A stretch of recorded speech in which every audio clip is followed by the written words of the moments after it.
rather than evaluating it. It asks how people come to claim, or be claimed by, religious multiple identities, practices, and lives, and it concludes that religiously multiple people belong among us. Their visibility and voices bring gifts to benefit our communities and our common life.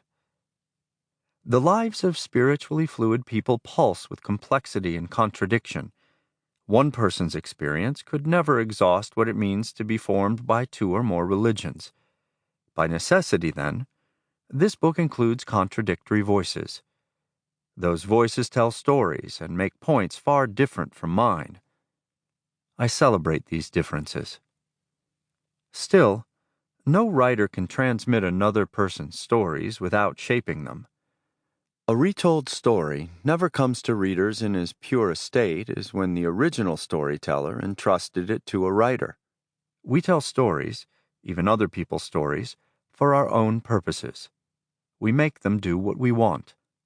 Because the stories in When One Religion Isn't Enough have percolated through my mind and intentions, they've absorbed meanings and flavors that weren't there at first.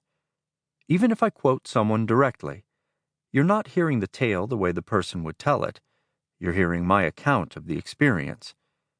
This translation process scares me a bit. Telling other people's tales is a privilege. They entrust their words, thoughts, and feelings to me, and I can distort these even without trying. Nonetheless, I'm accountable to the people who shared their stories with me. I'm also accountable to readers. Throughout the book, I've tried to convey, with accuracy, responsibility, and sympathy, the voices of spiritually fluid people. I know many through friendships, research, counseling, and spiritual direction. I've also tried to convey the ideas and voices of scholars who think and write about the topic. My intention is to create a thoughtful and reflective book, one that doesn't tell people what they should think or experience, but takes a clear stand when it seems necessary. I rarely make judgments about which beliefs or ideas are the most true or legitimate. Nonetheless, I disagree with certain voices in the book, so it seems important to clarify a few of my beliefs. Where I stand. I am Buddhist and Christian. Jesus is my Savior, and the Buddha is my teacher. Jesus restores me over and over again. He gives life. He heals, although not usually all at once, and sometimes that healing can be painful. Jesus asked me to be honest with him, to be present to him, and to agree to measure my life against his.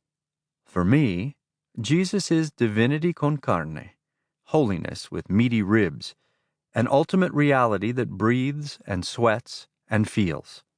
He enables me to see and hear and feel and understand mystery with a capital M, by which I mean the ultimate sources, identities, meanings, and truths that orient human lives and give them meaning.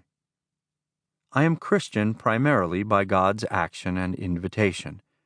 I affirmed that identity through baptism, but I did not request or choose it. God acted first. But it's hard for me to follow Jesus. I need a schematic, a rational step-by-step guide to waking up to mystery. Jesus doesn't provide that. The Christian Bible, after all, isn't a user's manual or a book of rules.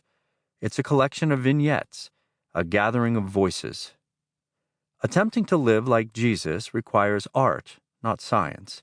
He teaches with metaphors and parables, not flowcharts. Jesus just doesn't provide a well-marked trail you can follow directly to your final destination. This is where the Buddha comes in. His teaching is coherent. He provides a precise 8-step path toward awakening and an overarching account of reality, or metaphysic, that fits a Western scientific worldview. The philosopher Alfred North Whitehead once said, somewhat too neatly, I think, that Buddhism is a metaphysic in search of religion, while Christianity is a religion in search of a metaphysic. I am Buddhist primarily by choice. Receiving nourishment from both traditions satisfies my longing for both a metaphysic and a religion.